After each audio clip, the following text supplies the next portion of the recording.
Hello, everyone, and welcome to another episode of The Happy Doc. I am your host, Taylor Brana, and in every episode, I'm going to try to inspire you to look into yourself and understand how you can live your life in a more happy and fulfilled manner. Some of our episodes, if you haven't listened to the podcast before, we'll welcome some guests on. In other episodes, I'm going to be doing these individual sessions where I'm just taking a dive into a concept or an idea. So right now I'm reading a book or listening to a book called Already Free by Bruce Tift. And he is a professional psychotherapist, and he also practiced Buddhism.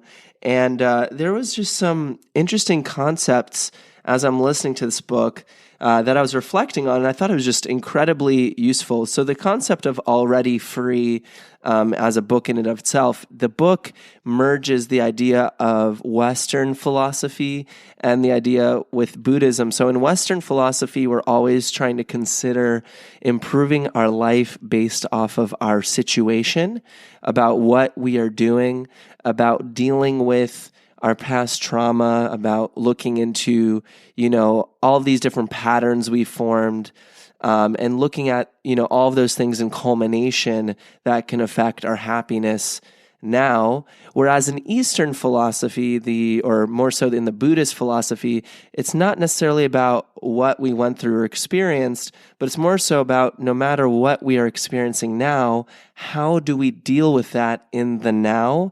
How do we approach any conflict or difficulty that we have?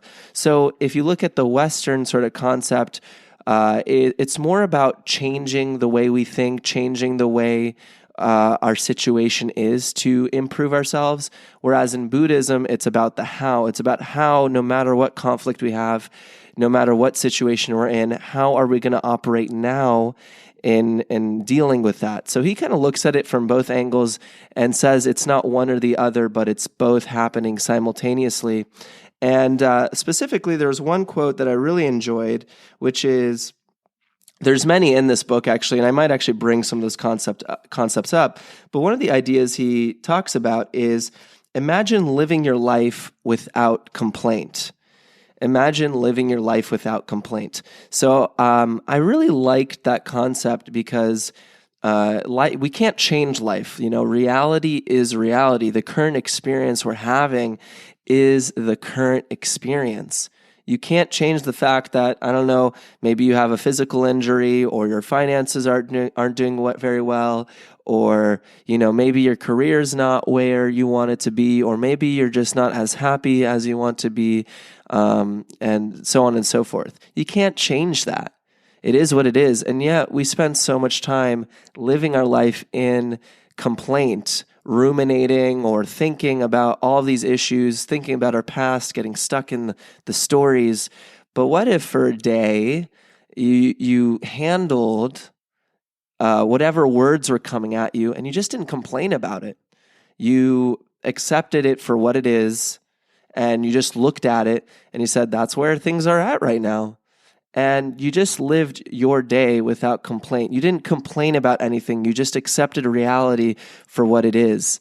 That you just looked at it as it was coming at you, and you were just there. For whatever reasons things have happened the way they have, you're here today, and it's there.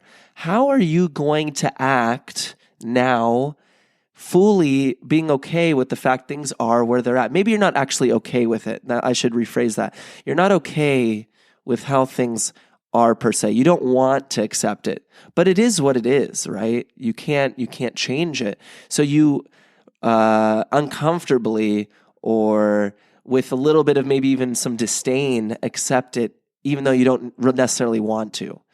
And so that's kind of what it's talking about, in terms of that kind of context, which is, imagine if with all of the struggles, the issues, the concerns, yada, yada, so on and so forth, you just didn't look at it from the lens of complaint, that you were pushing away reality. What would that day look like, and how would you operate from there? I think that's a really powerful concept because, in summary, reality is reality. You can't push it away. And the more we push it away, the more difficult it's going to be to actually improve our current situation, or at least look at it from a different lens. So there's some food for thought for today. I'll probably be pulling out quotes from this book along the way because it's just so wise and so intelligent. And I hope that lets you think about things in a different way, and it helps your day. So have an amazing one, and I'll see you on the next episode of The Happy Doc. If you are enjoying the content, my one ask of you is please share this with someone. Every episode is a little gem of wisdom, a little gem of inspiration, and I hope that through that you can share this with someone else, and they may also have that opportunity to grow and learn through the process. All right, take care, guys.